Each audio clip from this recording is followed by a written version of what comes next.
Alrighty! Alright, ladies and gentlemen. The Golden Knights played last night. I know you're like, why are you making a video about a game that was a night ago? Stop! I know, right? Like, why is she doing that? Okay.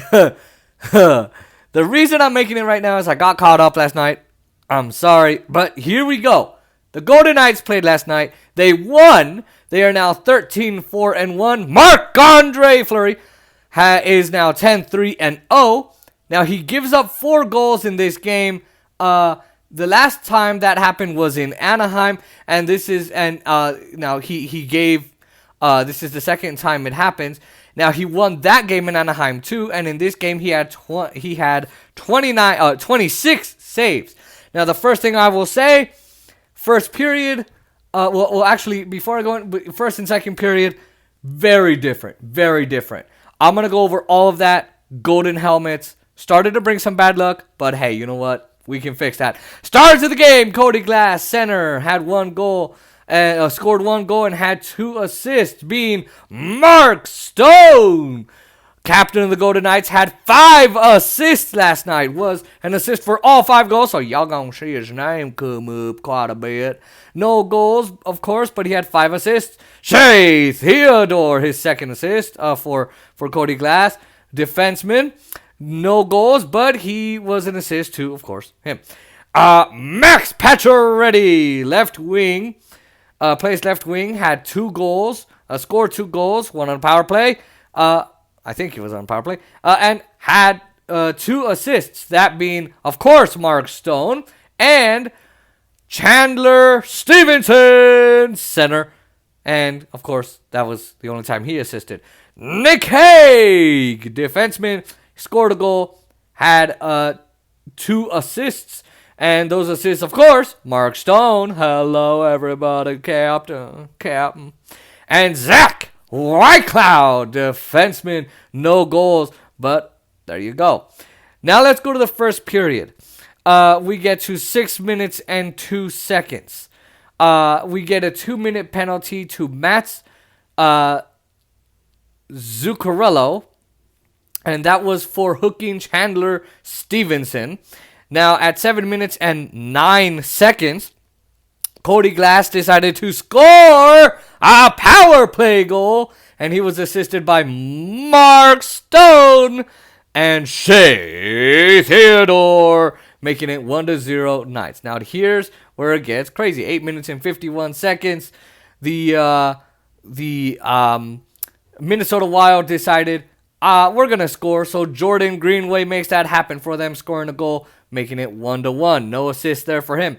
At 9 minutes and 57 seconds, another goal. Marcus Foligno scores a second goal. 66 seconds apart from the first goal, and he was assisted by Jonas Brodin. Now, I think that was the second goal in like a few games for Marcus, but that was okay. So now it's 2-1 Minnesota. At 13 minutes and 41 seconds, we've got Max Pacioretty, who scores a power play goal. That's right, the Knights scored twice on a power play. Hello! Assisted by Chandler Stevenson and Mark Stone. 2-2. But then this is where the Knights give it up. Awfully awful. The Knights, their defense was awful. I'm going to talk about that right here. 17 minutes and 53 seconds. We've got Nick Bonino scoring a goal. And he was assisted by Marcus Foligno, who's had a great night with the Knights so far, against the Knights. And Nick, Sturm, or I think it's Sturm. I don't remember how to pronounce his name. That makes it 3-2 Minnesota. Now we get to 18 minutes and 12 seconds. Marcus Foligno scores his second goal of the game. The first one was his first, 19 seconds apart from the first, from this last goal that we had just seen. And he was assisted by Zach Parise and Jonas Brodin. and that made it 4-2 Minnesota. Here's where the Knights went wrong. Number one, they did not have any good puck support. Number two, they weren't communicating. They weren't reading off each other. There wasn't any good chemistry. This line was not doing anything to provide any defense. Marc-Andre Fleury can only do so much, although the other night he performed some acrobatics, baby. But on Saturday, I think it was. But either way, these guys didn't defend the freaking rink. They didn't. They are the freaking net. They didn't defend it. And this is why it went to 4-2. Bad puck support, bad defense. Golden Helmets were just not doing it for them. But the Golden Helmets decided, you know what, let's give them something in the third period. Now the Minnesota Wild, didn't have any shots within the first 11 minutes of the period. The Knights had landed the last dozen shots, and at 12 minutes and 40 seconds, Zach Whitecloud gets the puck off of the wall, over to Nick Hague, and Hague scores the goal, goes in, and he's assisted, of course, by Mark Stone and, of course, Zach Whitecloud, making it 4-3 Minnesota. Now, again, the fans, I'll just let you know, were there at the game. They, I think, provided some really good energy because, boy, did they need it. Because at 19 minutes and 18 seconds, Alex Pietrangelo keeps the puck in the Minnesota end. Pacioretty throws it.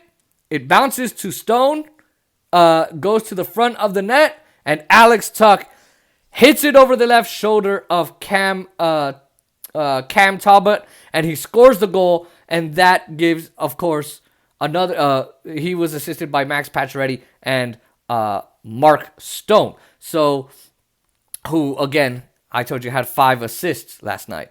And that, of course, tied the game at 4-4.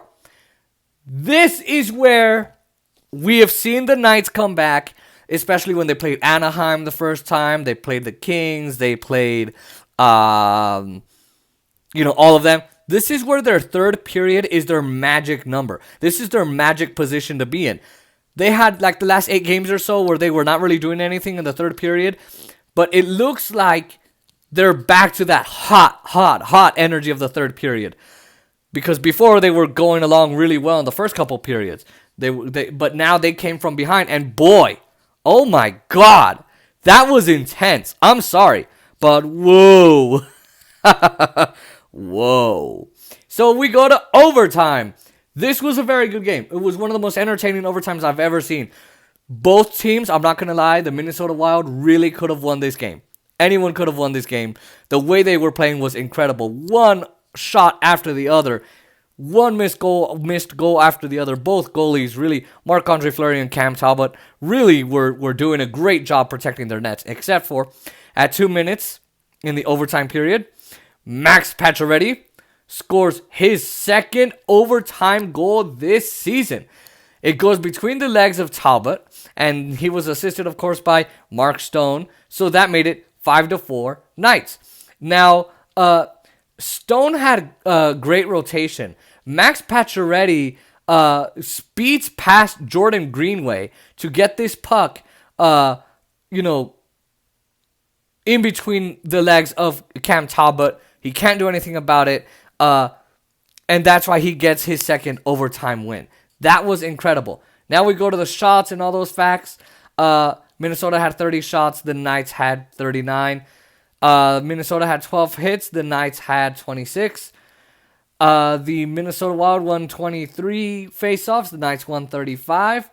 The Minnesota Wild had 0 power play opportunities. Knights had 3. Scored on 2. Not bad. 2-1. That's not a bad thing at all.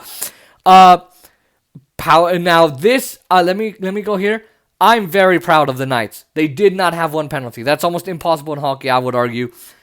Things happen. You could slash, you can hook, you can sometimes trip, and that count. Those 3 are penalties right there, and it just, I'm happy that the Knights didn't have to defend the net tonight, or last night. I'm sorry, because I don't think they would have done well had they had to do that.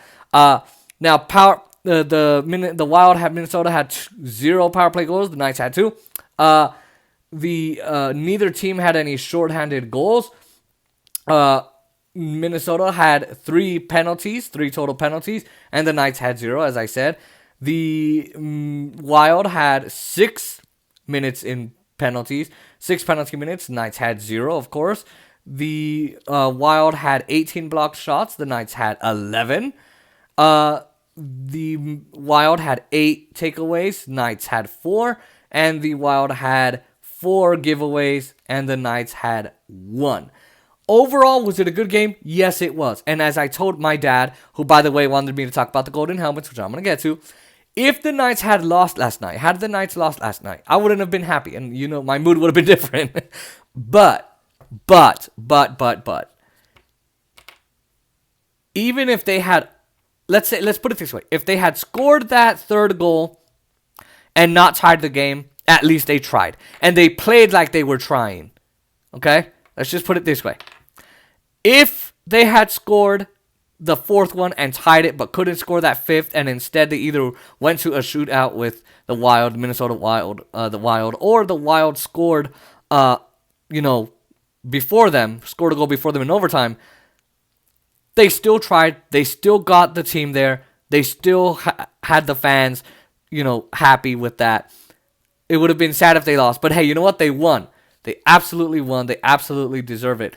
Now, of course, I said that the Knights landed the first dozen shots in the third period. Okay.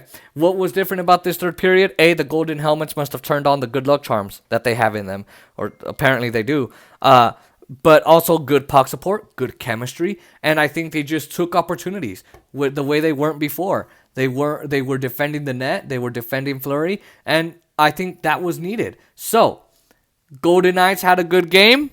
Let's hope they can do better at defending the net. And we will see you tomorrow for the next game. Hopefully, if they don't postpone it. Knock on wood for COVID.